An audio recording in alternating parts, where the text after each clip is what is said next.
አዳም ወዴት ነህ ያልከኝ በፍቅር ድምፅ ፈለከኝ። አልተነሳንማ ለጸሎት አልተነሳንም። ተነሱ ለጸሎት አይደል ሁልጊዜ የምንባለው? ተነሱ ለጸሎት። ጸሎት ምንድነው? ጸሎት መለመን ነው። ጸሎት መቀበል ነው። ጸሎት መጠየቅ ነው። ጸሎት አምልኮት ነው። ጸሎት ኃይል ነው። ጸሎት መገለጥ ነው። ወደ መገለጥ ደግሞ ካላደገም ችግር አለን ማለት ነው። መገለጥ ማለት የእግዚአብሔርን ኃይል በሕይወታችንም በኑሯችንም በበረከትም በገንዘብም በስልጣንም መገለጥ ማለት ነው። ጸሎት ይገለጣል፣ ኃይል አለው፣ ረድኤት ይሰጣል። የምትለምነውን መጀመሪያ መለመን ነው። ከእግዚአብሔር በእምነት ትለምናለህ። ለምነህ የምትቀበልበትን ኃይል ካጣህ የምትጸልየው ጸሎት በትክክል እንዲደመጥ ሆኖ አልተዘጋጀም ማለት ነው። ስለዚህ በጸሎት ውስጥ መነሳትን ተነሱ ስንል ብዙ ዘመን ከርመናል። ዘመናቶቹ በራሳቸው የሌላ ጊዜ ሆነ፣ ከዛም እኛም ሌላ ሆነ። አሁን የኛ ከምንለው ይልቅ ሌላ የምንለው በዛ። ሌላ ነው እሱ ሌላ ነው፣ እሱ የሌላ ነው። ከሌላነት ደግሞ ወደ መካካድ ደረስን። ከመካካድ ወደ ጠላትነት ደረስን። ከጠላትነት ወደ መገዳደል ደረስን። ሌላ ሆና በቃ ሌላ ሆነ። ሌላ አንዱ ለአንዱ ሌላው ሆነ እና በዚህ መካከል እንዴት ነው ጸሎት? ልመናችን ተረጋግጧል፣ በሕይወታችን ተገልጧል፣ በባህሪያችን ውስጥ ነግሷል። የምንፈልገው ክብርና ሞገስ ውስጥ ደርሰናል ነውስ ሌላ ነን? እዚህ ጋር ሌላ የተባለው ሌላ እንዳይባል መድኃኒታችን ኢየሱስ ክርስቶስ ቆመ እና እኚህ እናት የሴቷ የሚስትየዋ እናት እንደዛቱትም ይሄ ልጅ መጥቶ የትዳር ጥያቄ እንዲያቀርብ ልጆትን ወድጃታለሁ እንዲል ተደርጎ መስተፋቅር ተሰርቶ ከዛ እሺ ተብሎ ተጋብተው እንግዲህ ልጆቻችን ከተፋቀሩማ እኛ ምን እናደርጋለን ብሎ እኚህም እናት የባል እናት ማለት ነው የባል እናት በቃ እሺ ብለው ሄደው ታርቀው በዛ በሰው ልጆች ሳያውቁ እነዚህ ሁለት ባልና ሚስቶች ሳያውቁ እናትና እናት ሄደው ተመራረቁ በመንፈሱ። ምክንያቱም ሴትዮዋም ይካድማሉ በድብቅ እኮ የሙሽራው እናት ወይም ደግሞ የባልየው እናት ያውቃሉ፣ ቤታቸውም ይካድማሉ፣ ግን አልሄድም እሷ ጋር ነው የሚሉት። ተጣልተው ነው እርስ በርስ እና ልጆቻችን ከተፋቀሩ የእትዬ ልጅ ላገባት ነው ብሎ ከነገረኝና ከተፋቀሩ ምንም ማድረግ አልችልም፣ እንደው ወስዶ ያንቺ ልጅ ጋር ሲተክለኝ ምንም ማድረግ አልችልም ብለው እናትየው ሄደው ታረቁ። ገብቷቸዋል ግን ሐሳቤ? የወንዱ እናት ልጃቸው ከጠበኛዋ ሴትዮ ልጅ ጋር እንደተፋቀረ ሲያውቁ ያለኝ አማራጭ መታረቅ ነው ብሎ ታረቁ ነው ነገሩ። እና ግን ከእርቁ በኋላ ግን ሴትዮዋ ቂሟን አልተወችም። የሚስትየዋ እናት አስገብራታለሁ፣ ስሜን አጥፍታለች ብሎ መንፈሱም ጭምር አጠቃላይ ተበቅሏል፣ ሊበቀል ይፈልጋል። እና በዚሁ መካከል ላይ እያሉ ማን ይሞታሉ? የባል እናት ይሞታሉ። የባል እናት አልፈዋል ማለት ነው። ኦልሬዲ በ10 ዓመት ውስጥ የሉም፣ ሞተዋል። ልጃቸው ከገባ በኋላ ዓለማቸውን አይተው ሞቱ ነው የተባለው። ያው ከንስሐ ሳይገቡ ከነዛራቸው ነው የሞቱት። በእርግጥ እግዚአብሔር ነፍሳቸውን በገነት ያቆይልን፣ ምንም ማድረግ አይቻልም። በሱ ጸሎት፣ በልጃቸው ጸሎት፣ በአቡነ እስትንፋሰ ክርስቶስ መልጃ ነፍሳቸውን ወደ ገነት ያሻግርልን እንጂ ከነዛራቸው ነው የሞቱት። ንስሐም አልገቡም፣ ድንገት ሞተው ነው የተገኙት። ሆዳቸው ተነፍቶ ምን እንደገጠማቸው ሳይታወቅ ድንገት ነው በር ከፍተው ሲገቡ ከሞቱ ቆይቷል። 24 ሰዓት ሁሉ ሞልቷቸው ነው ሰው የደረሰላቸውና በጣም ከባድ አሟሟት ነው የሞቱት። ግን መንፈሱ በቀሉን አላቆመም። ሴትዮዋን እንደገደለ እሱን ደግሞ ልክ እንደዚሁ በቁም መግደል ነው የፈለገው። አልገበረችልኝም፣ ስሜን አጥፍታለች፣ አዋርዳኛለች፣ ንቃኛለች፣ ስለዚህ ልጇን አስገብረዋለሁ ብሎ ሴትዮዋ በሕይወት እያሉ ከሞቱ እንግዲህ እሱ ካገባ ከስንት ዓመት በኋላ ነው የሞቱት? ከ6 ዓመት በኋላ ነው የሞቱት። 6 ዓመት ሙሉ ግን ልጃቸው ሲታመም ሲሰቃይ ምን ሲል ያዩታል። እና በቃ ይጸልዩለታል፣ እንደገና ይካድሙለታል። ይሄን ጠጣ፣ ይሄን ቀጥቅጠው ጨፍጭፈው ፌጦ ምናምን ያያርጉ ይሞክራሉ። ባህል ሕክምናም ወስደውታል፣ ትዳር ላይ ያለ ማለት ነው። እና ልጃቸው እየተሰቃየ ነው እሳቸውም የሞቱት። እያዩ አይናቸው እያየ ነው የሞቱትና በቀሉ በጣም ከባድ ነው። የመንፈሱ በቀል እንደሆነ የታወቀው አሁን ቡና ስታፈላ ስታጓራ ሆነ እንጂ መንፈስ ሊሆን እንደሚችል አለመገመቱ ራሱ አናዶታል። ይሄ ነገር እኮ መንፈስ ነው፣ ምክንያቱም ጤነኛ ሰው ነበርኩኝ ነው የሚለው። በጣም ጤነኛ ሰው ነበርኩኝ፣ ሳገባ ነው እንደዚህ ሆንኩት፣ ካገባው በኋላ ነው እንደዚህ ሆንኩት ይላል። እና እንዳላገባ የከለከለኝ የገረገረኝ ነገር አለ ብሎ በፊት ያስብ ነበረ። ምክንያቱም እድሜው ገፍቶበታል። 40 ዓመት ምናምን ሆኖ ነው ያገባው። ከእናቱ ጋር 40 ዓመት ሙሉ ተቀምጧል። አስቡት እንግዲህ። በኋላ ነው ይሄ ትዳር ሲመጣ ይሄ ጥያቄ ሲመጣ ደግሞ እንደገና በእንቅርት ላይ ጆሮ ደግፍ እድሜውም ገፍቷል። ህመሙም ሲመጣ አስቡት። ብዙ በሽታ የሚመጣው ከ40 ዓመት ምናምን በኋላ ነው አይደል? ብዙ በሽታዎች ተሰባስበው ክምር ብሎ ይመጣሉ። የአይንም ችግር፣ የጉልበትም፣ የወገብም፣ የምንም የትኛውም አይነት ችግር የሚመጣው ከ40 ዓመት በኋላ ተጠረቃቅሞ ነው። እና ይሄ ሰው የእድሜ ጉዳይ መስሎት ነው ነገሩን በዛው የተወው። አሁን ግን የተጋቡበት መንገድ ይሄ ሆኖ እንደሆነና የበቀል ጉዳይ እንደሆነ ሲረዳ በጣም ደነገጠ። ጸበል ማዘውተር ጀመረ። ይመላለሳል፣ ይጸልያል። ህመሙ እየበረታበት ቢሄድም ግን እግዚአብሔር ነፃ ያወጣኝ እንጂ በፍጹም አልንበረከክም ብሎ እልሁን ወደ መንፈስ ያወጥ ገለበጠው። ጠቀመው። አንዳንድ ጊዜ እልህ ይጠቅማል፣ ለእንደዚያ ነገር ይጠቅማል። አልገዛልህም፣ አልንበረከክልህም ብሎ ይሄ ሰይጣን ያለማመደንን ጸባይ ግልብጥ አድርጎ ወደ መንፈሳዊ ነገር መገልበጥ ነው የመሰለ ነገር የለም። በጣም ከባድ ነው። ግን ልጆቹን ነው የሚያሳዝኑት። ልጆቹም ይታመማሉ። ለምን? በጣም ይወዳቸዋል። ከልጆቹ ጋር ከተጫወተ ምን ካለ እንከን ያገኝባቸውና ድፍን አድርጎ ይመታቸዋል። የሆነ ነገር በቃ ትንሽ ይጫወቱና ከዛ ወይ የቤት ስራ ካልሰሩ ወይ የሆነ ሱሪ ልብስ ከተቀደደባቸው ምናምን እዛው ይመታቸዋል። እና ፍቅራቸው ግልብጥ ይልና ቅዝቅዝ ይልና ልጆቹ ያኮርፋሉ፣ በጣም ይናደዳሉ። ከዛ መልሶ ደግሞ ያባብላቸዋል። ይሄ ሁሉ ግን የራሱ ጸባይ ይመስለው ነበር። አሁን ሲያስበው ግን ልጆቹን ሲቀጠቅጣቸው ሲመታቸው የነበረው ደግሞ እሱ እንዳልሆነ ገባው። እስቲ ተዋቸው፣ አትምታቸው ልጆቹን፣ ምን ያርጉህ ምናምን ትላለች እሷ። የምታውቀው ነገር የለም። እሷም በእርግጥ እድሜዋ ገፋ ብሎ ነው ያገባቸው፣ ግን ያን ያክል አይደለም። ሴት ልጅ ማግባት ያለባት ከ22 ዓመት ጀምሮ፣ በጣም ትክክለኛ እድሜ የሚባለው ከ22 ዓመት ጀምሮ እስከ 28 ዓመት፣ በቃ በጣም በዛ ከተባለ 30 ዓመት ድረስ በጣም አሪፍ ነው። አሪፍ የጋብቻ እድሜ ነው። በጣም ረፍዷል ከተባለ ያው 28፣ 29፣ 30 ትክክለኛ ነው ብላችሁ እንግዲህ ልጅም ለመውለድ ደስ የሚል የፍቅር ጊዜም ለማሳለፍ ምናምን የእናቶቻችን ጊዜ ለምንነግራቸው አሁን ተውት፣ ሄዷል፣ ብዙ ሄዷል። እና እሷ ያገባችው ደግሞ 31 ዓመቷ ላይ ነው። አረፈደባትም። በጣም አሪፍ እድሜ ነው። ግን ማግባት የምትፈልገው የነበረው እሷ በ20 ዓመቷ በ21 ዓመቷ ነበረ። ዝም ብሎ ሄደባት። በቃ ስታገባ ማንስ ጓደኛ ስትይዝ የርቋት ከአንዱ ጋር ለፍቅር ብላ ድንግልናዋን ስትሰጥ ከዛ በኋላ ልቧን ስትሰጥ ምን ስትል ብዙ ወንዶች በህይወቷ ውስጥ አልፈዋል። እነዚህ ወንዶች በህይወቷ ውስጥ ቢያልፉም ግን እዚህ ሰው ላይ ደግሞ ወደቋ ይገርማታል። ስንት ወጣት እየለመናት፣ ስንት ቆንጆ እየለመናት፣ ባለመኪና ባለሀብት እየለመናት እዚህ ወንድ ልጅ ላይ እዚህ ወጣት እዚህ ጎልማሳ ላይ ይሄ ሰው ላይ በእድሜም የገፋ ያለ ሰው ነው እንግዲህ በሷ አስተሳሰብ በእድሜ በጣም የሄደ ሰው ነው። ቢያንስ በስንት ዓመት ይበልጣት ነበረ በወቅቱ? በ12 ዓመት በ13 ዓመት ይበልጣታል። እሷ ግን ይሄን አትገምትም። ምናልባት በአንድ ዓመት በሁለት ዓመት የሚበልጣት ሰው ማግባት የምትፈልገው የነበረውና አልጠበቀችም ከእንደዚህ አይነት ሰው ጋር ጋባለሁ ብላ። ፊዚካልም ስታዩት ያኔ ሲያገባ ወፍራም ነበር። ወፍራም ስላችሁ የሆነ ደንደን ያለ ሰው ነበር። አሁን በቃ በሽታ ምን አድርጎት ምናምን ሲያሳዝን ስታዩት አጥንት ብቻ ቀርቶ በቃ ሌላ ሰው ነው። ሲያገባ የነበረው መልኩና አሁን ያለው መልኩ አይገናኝም። የፉጨት አስተማሪ ነው የሚመስል ብሎ በጣም ያሳዝናል በእውነት። ስጋ ቀብል የምትሉት ሰው አለ አይደለም? በጣም ከስቷል። እና በትክክል እንዳሞሌጮ የላሰው እንደነበረ መንፈሱ በቃ አውቆ ገብቶታል። እና ጸበል የሚለውን ነገር በልብ ውስጥ በጣም ይመላለሳል። እና ጸበል ለመጀመሪያ ጊዜ ሊጠመቅ ሲሄድ እግዚአብሔር የተመሰገነ ይሁን፣ እግዚአብሔር ተቀበለው። ጸበል ቦታ ሲሄድ ጸበል ቁጭ ብላ የምትጠጣ አንዲት ሴት በ2 ሊትር ሃይላንድ 2 ጸበል ይዛ አንዱን እየጠጣች አንዱን ልጠጣ አዘጋጅተዋለች። እና ወረፋ በጣም ብዙ ሆኖ ሲያ ጊዜ በቃ ልጠጣውና ሄጄ ቀድቼ አምጥቼ እሰጥሻለሁ እሱን ልጠጣው አላት። ዝም ብሎ በድፍረት እንካ ጠጣ አለችው።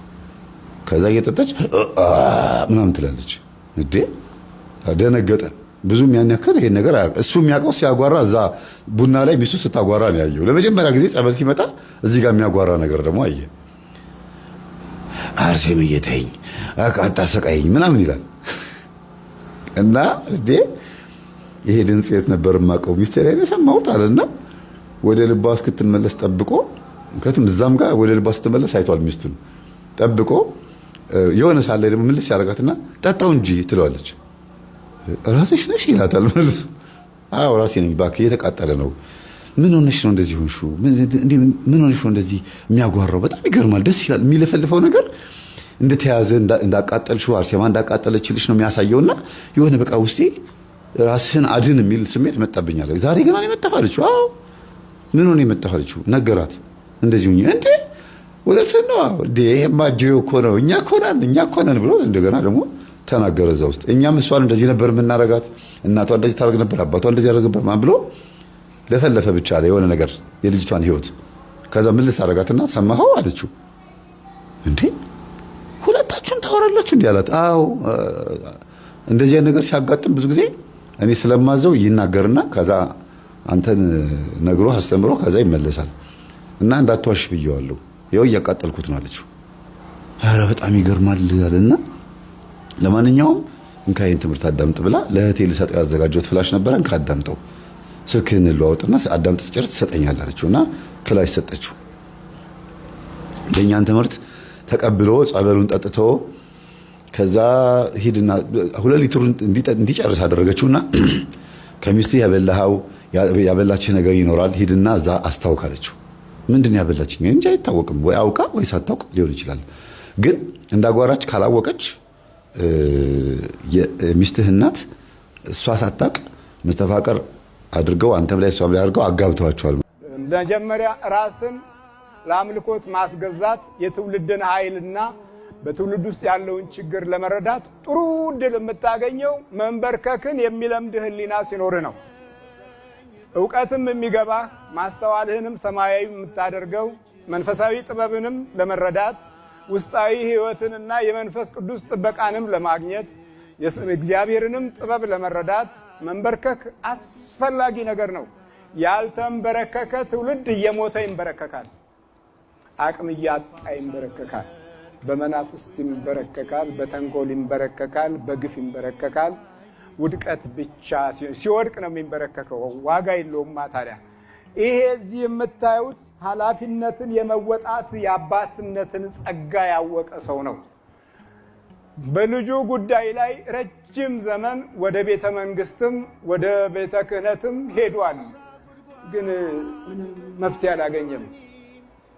መፍትሄ የሚሰጠው ኃያል በስጋ ተገለጠና በመካከላቸው ሲሄድ በፊቱ ላይ ሊቆም የሚችል መፍትሄ ሰጪ ብርቱ ጉልበት ያለው ጥበቡን የተረዳ ሰው ከመሆኑ የተነሳ ከዛ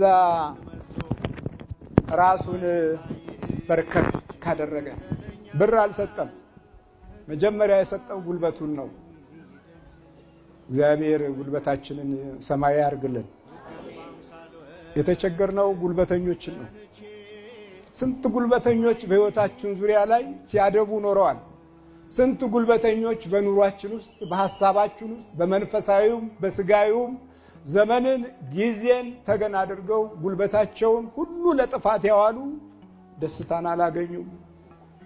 ብዙ መከሩ፣ ጣሩ፣ ደስታ የሚጨበጥ እየመሰላቸው ብዙ ነገር አደረጉ፣ ቀሙ፣ ነጠቁ፣ አገበሰበሱ፣ ወደ ላይ ከፋሉ፣ ወጡ። አቤት ሲወረድ ደግሞ መከራው ያሳዝናል።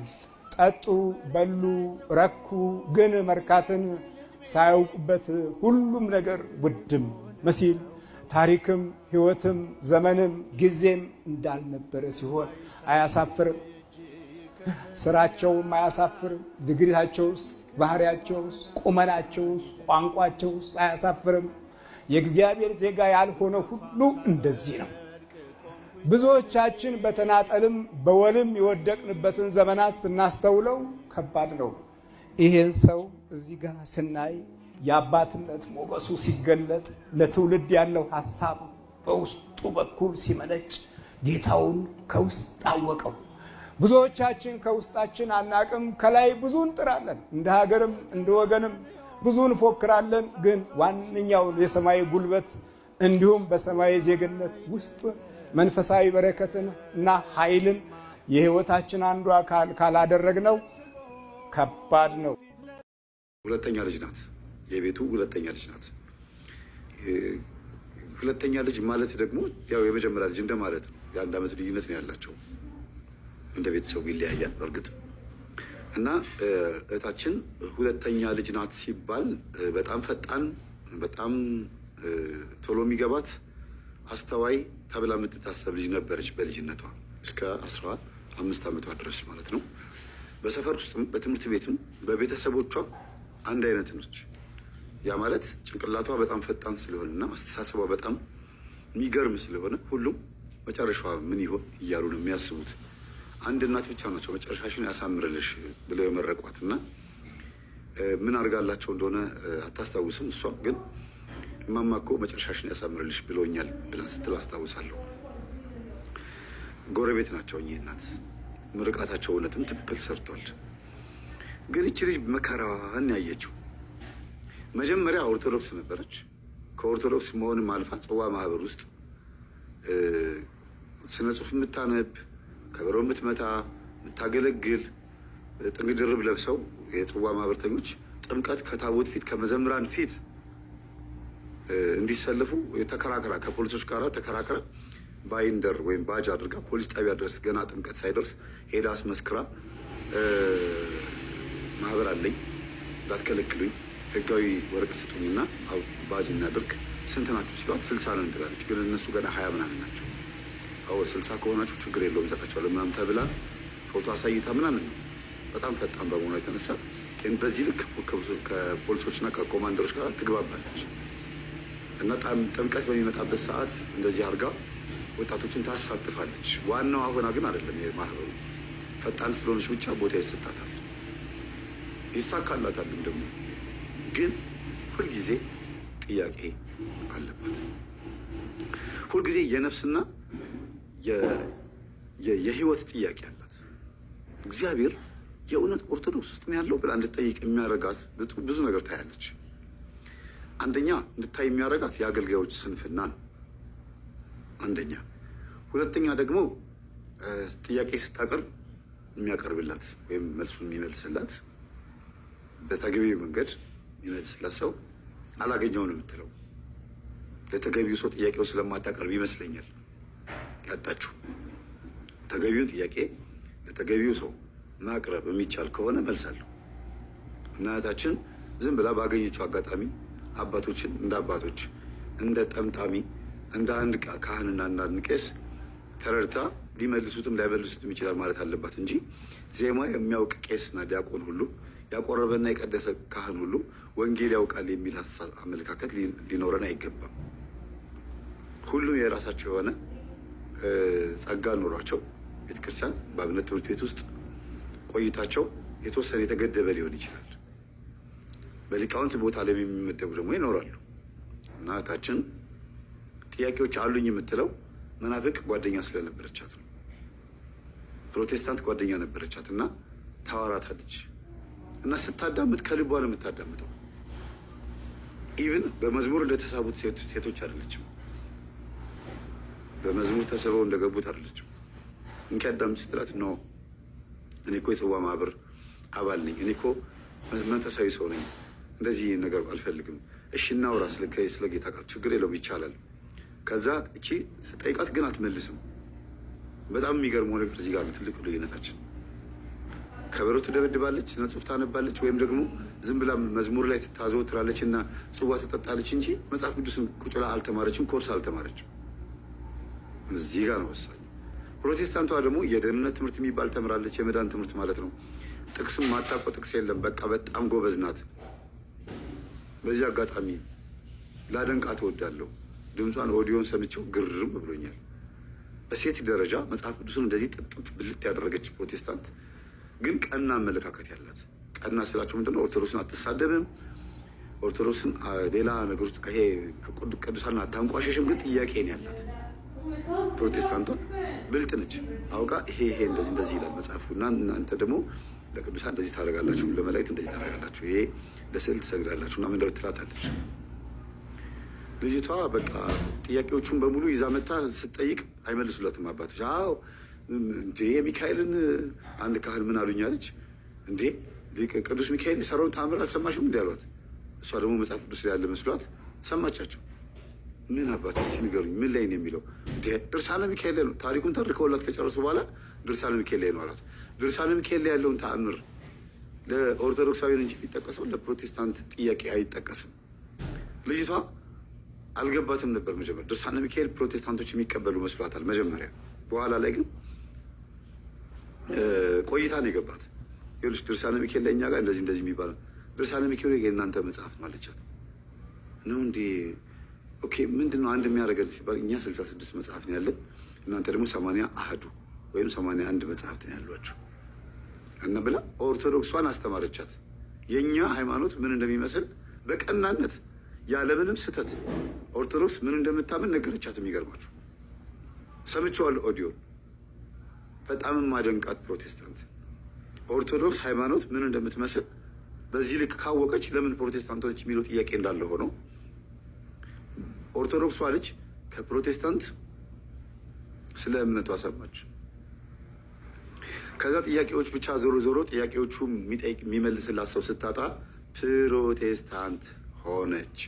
ለመጀመሪያ ጊዜ የፕሮቴስታንትን እምነት ተቀላቅላ ቤተሰቦቿን መታ ጴንጤ ሆኛለሁ አለች አሉ። ደነገጡ። ጴንጤ ሆኛለሁ ለምን? ጥያቄን የሚመልስልኝ ሰው አጣሁ። አባቴን ጠየቅኳቸው፣ አንዳንድ ሰንበት ተማሪዎችን ጠየቁኝ፣ የሚመልስልኝ አጣሁ። እሺ አምጪው ጥያቄሽ እኛ እንስማ አሏት። ከዛ ሰሙ እነሱ። እሺ እኛም መምህር እናምጣና እናከራክርሽ አሏት። ቢሉ በዛ ቢሉ ጥያቄውን አልመለሱላትም። የእውነት አልመለሱላትም። በእውነት አገልጋይ የተባሉ ሰዎች አልመለሱላትም። በጣም ወሳኝ የሚባሉ የዶግማ ጥያቄዎች ናቸው። የቀኑና የስርዓት ቀኑና ጥያቄዎችም አሉ። እንዲሁም ደግሞ የሎጂክ ጥያቄዎች ሁሉ አሉ እና አልተመለሰላትም። በዚህ ጉዳይ ላይ ስትከራከር ሪከርድ ታደርጋለች። ለምንድን ነው ሪከርድ የምታደርገው?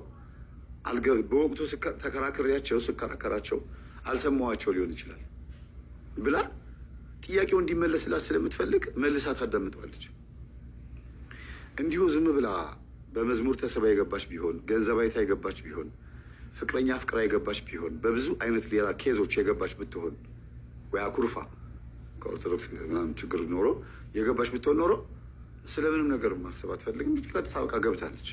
ግን እውነትን ፍለጋ ስለሆነ ኦርቶዶክስ ውስጥ ያለውንም እንትን አትንቅም። የሚገርማችሁ ከዛ ፕሮቴስታንት ውስጥ ከገባች በኋላ ደግሞ ኦልሬዲ በተከራከረችው ክርክር አምኛለሁ ብላለች። ኦልሬዲ ፕሮቴስታንት ሆና ግን ፕሮቴስታንትም ሆና ደግሞ እዛ ውስጥ ያለው ነገር ደግሞ ያልተመለሱላት ነገሮች አሉ። ለምን ኦርቶዶክስ ውስጥ ደግሞ የምታያቸው ነገሮች ደስ የሚሉ ስርዓቶች አሉ። ቅዳሴው ቢሆን ብላ የምትመኘው ጴንጤ ውስጥ ቢሆን ብላ እንዲያውም ምን ትላለች አንዳንዴ፣ እኛ እኮ ለብቻችን አዳራሽ ውስጥ ማምለክ የለብንም፣ ኦርቶዶክስ ነው መውረስ ያለብን። ገብተን ሰንበት ትምህርት ቤት ውስጥ ምንም ገብተን ስርዓቷን በሙሉ መከተል አለብን። ስርዓቱ ቆንጆ ከሆነ ብላ ትከራከራለች ከቤተ ክርስቲያን ከቸርች ሰዎች ጋር።